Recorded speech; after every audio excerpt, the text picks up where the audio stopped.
In this last section that we're covering this semester, we're going to talk about volume. Okay, so the formulas for volume will be easier to remember if we remember our formulas for area. You see, if we have a box, a rectangular solid, when we find the volume of this box, we take the area of the base, right? That would be a rectangle, length times width. So the area of the base is length times width. To find the volume, just multiply it by the height. And that's all we're doing when we find volume. We're taking the area of the base times the height. Same with a cylinder. It's like a can, right? The base is a circle. So if we remember the area of a circle, pi r squared, then we just multiply it by the height and we have our volume.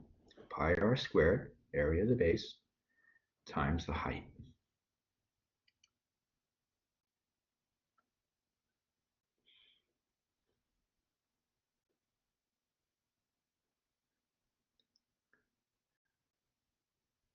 Couldn't help but throw this in here, give you a few seconds to look at it. Just a little math joke of the week. See, in a cone, we still do the same thing. We take the area of the base, which is a circle, pi r squared, times the height, but any figure that comes to a point, we multiply by a third. Now, I purposely drew this right inside that yellow background of a cylinder, because on a flat surface, it does look like it's 1/3, if that helps us to remember the formula. So it's still pi r squared, area of the circle, times the height. Since it comes to a point, multiply it by a third. A sphere, there is only one variable, and that would be the radius. And so the radius would have to be cubed. Volume is a cubic measurement, right? When we look at a rectangular solid, right, length times width times height, that's going to be whatever the units are. If it was inches, it would be inches times inches times inches, inches cubed, right? In a cylinder, r squared, that could be x, r squared could be inches squared times the height inches, we get inches cubed. And so it's always a cubic measurement. It's a three-dimensional figure. So r is going to be cubed. And so we just have to memorize the formula. It's 4/3 pi r cubed, okay, for the volume of a sphere, a ball.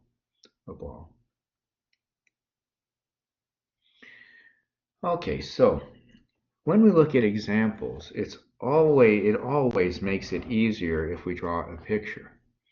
In this example, let's see, we're told a patio is to be built of concrete. The base of the patio is to be a slab of concrete 12 feet long by 9 feet wide and 6 inches thick.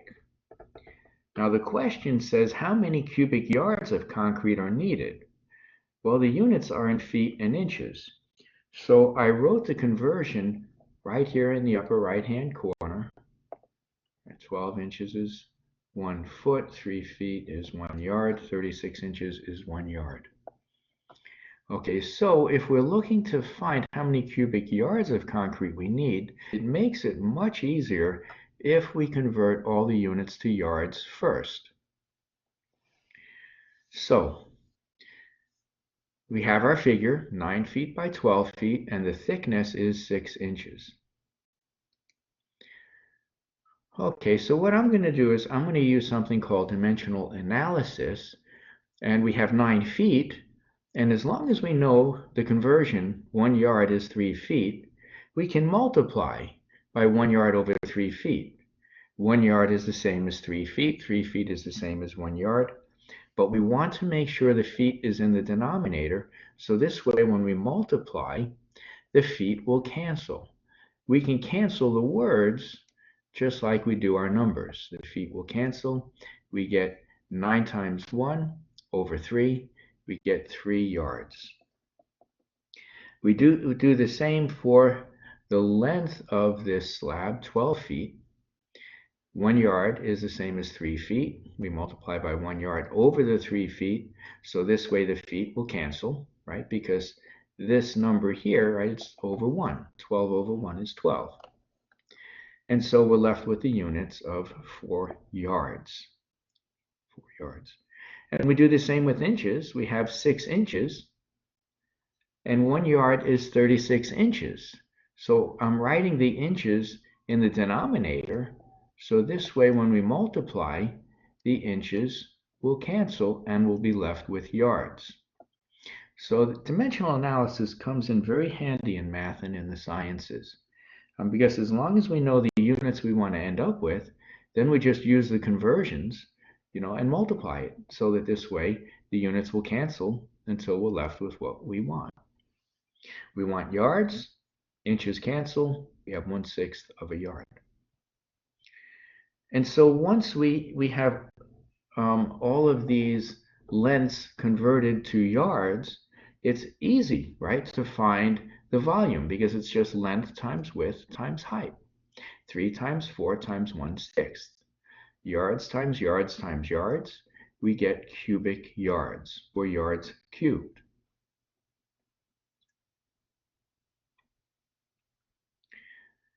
Okay, now if 1 cubic yard of concrete costs $75, how much will the concrete for the patio cost? Well, we have 2 cubic yards, so it's just going to be $75 times 2, and it'll cost $150.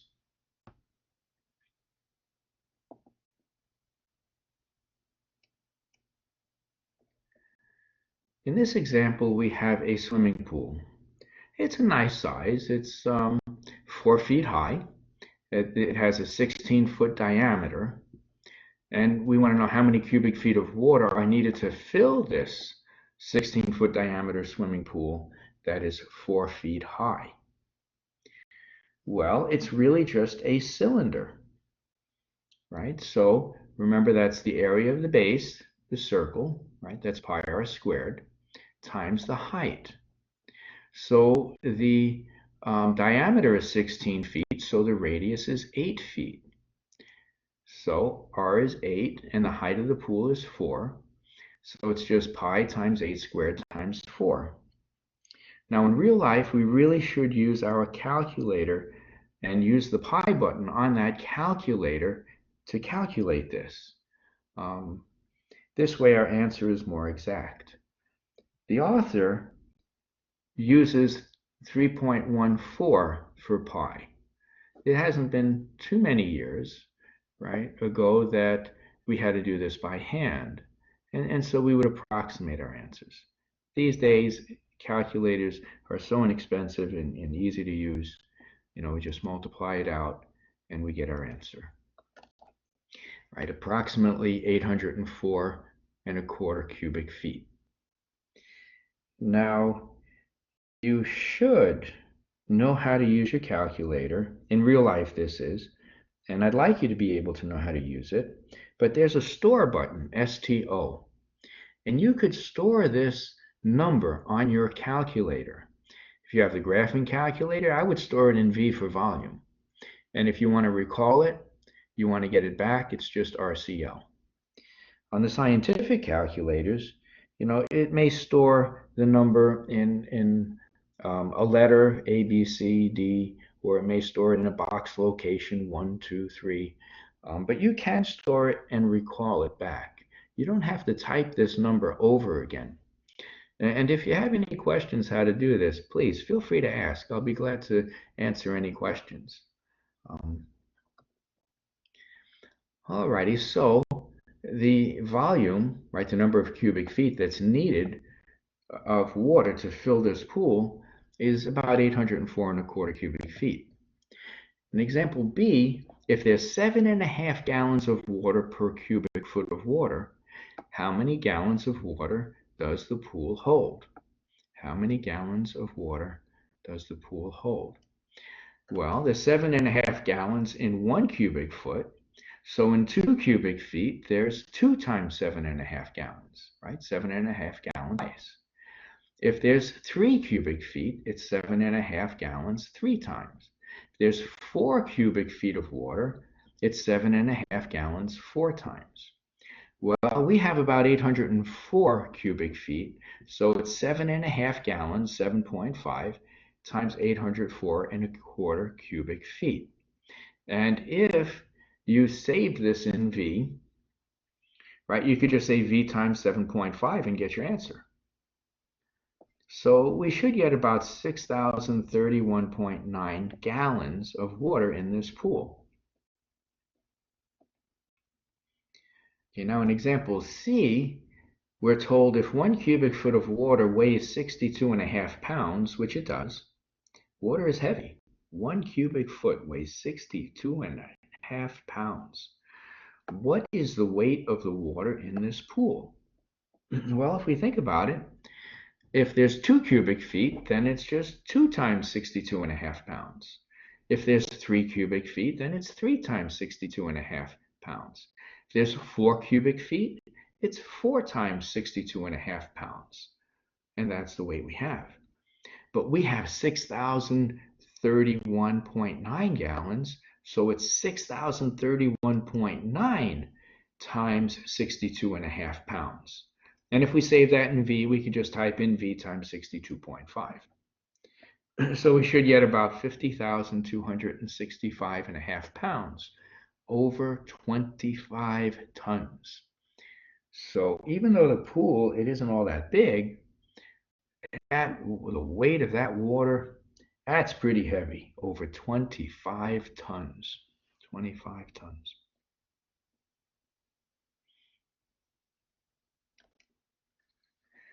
In this example, we want to find the volume of the triangular prism. Well, notice the base is a triangle and the top of this figure is a triangle. This figure does not come to a point. We're not going to multiply by a third, but rather we're going to take the area of the base, which is the same as the area of the top, right here, right? So the area of the base is a triangle. 1/2, right, 10, this is 10 inches from here to here. That's 10 inches. And the height right here is 8 inches. 8 inches. So the area of this base, which is the same as the area of the top, is 1/2 that area of that triangle, 1/2 10 times 8. And to get the volume, we just multiply it by the height right here, by this height right here, this height right there. So 1/2 10 inches, 1/2 10 inches times 8 inches, that's the area of this triangle, times this height right here, 4 inches, and that would give us our volume. So just be careful typing that in our calculator. We should get 160 inches cubed, right? That's inches times inches times inches. Or we could say 160 cubic inches. Okay. And so that's volume.